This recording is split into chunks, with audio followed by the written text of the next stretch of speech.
Hello everyone, it's time for Thursday's writing/spelling.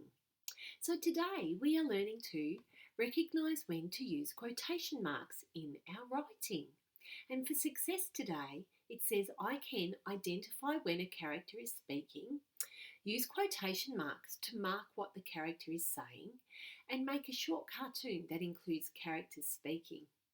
So today you'll need paper and pencils, and if you can, please download the Just Right sheet for you. Okay, if you're in grade 1, there is one that is a lot shorter. There is one really difficult challenge one, but that's not for many people at all. Okay, so please try and choose the Just Right one. So to start with, I'm wondering, you might be thinking, what are quotation marks? Well, quotation marks are marks that you put in your writing around what a character says. Some people call them talking marks, but their actual name is quotation marks. So that's what we're going to use. And quotation marks just look like this. They look like commas, but we put them in a different spot. So they can look like that and like that. And we put them around what is being said. So today, what I'd like you to do to start with is to find the sheet that is just right for you, and I want you to underline what the characters or the people are saying.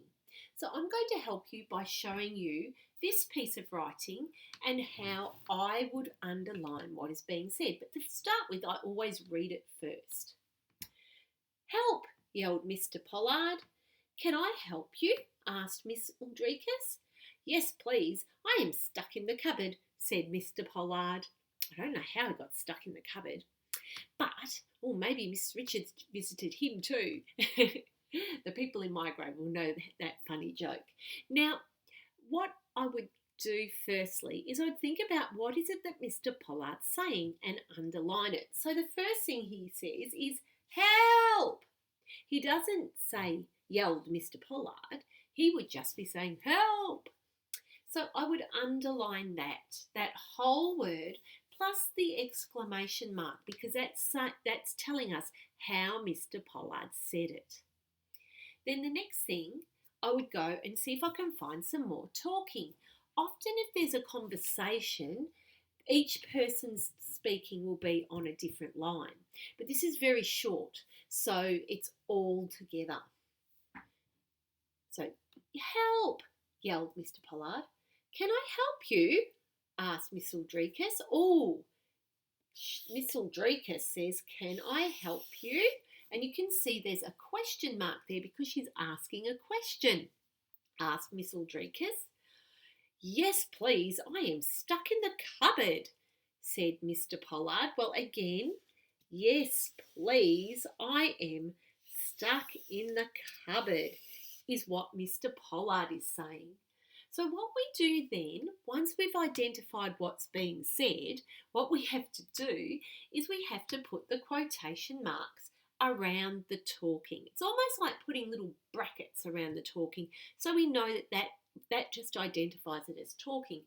But where we put them is at the top of the first letter. So they go towards the top. So help.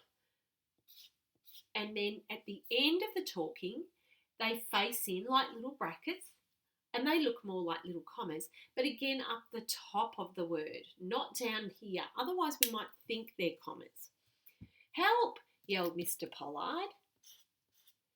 "Can I help you?" And again, up high, we've added some more around the talking, asked Miss Uldricus.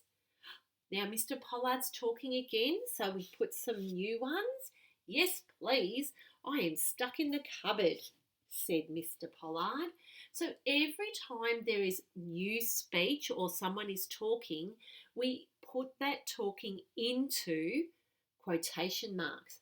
And then the rest, things like yelled Mr. Pollard, that's how Mr. Pollard said it. So if I just was pretending to be Mr. Pollard and Miss Uldricus, this is how it would sound. "Help! Can I help you?" "Yes, please. I am stuck in the cupboard." So you can see that's the talking. So that would have been the conversation going on. So firstly, when you choose the sheet for you, I'd like you to identify and underline the speaking first, what is being said, and then try to put the quotation marks around the speech, okay, around what's being said. Remember, if they're asking a question or if there's a comma or a full stop, that's all part of the speech. So the quotation mark goes after any punctuation to do with the speaking. Okay, I hope that's helped. Now, this is an introduction to many of you. Some of you do know how to use them, but many of you don't yet. So, if you've never used quotation marks before, the first sheet would be the just right one for you. Okay, now once you've done that, there's another little video of an idea where you can make your very own cartoon strip and using your spelling words. Okay, have fun.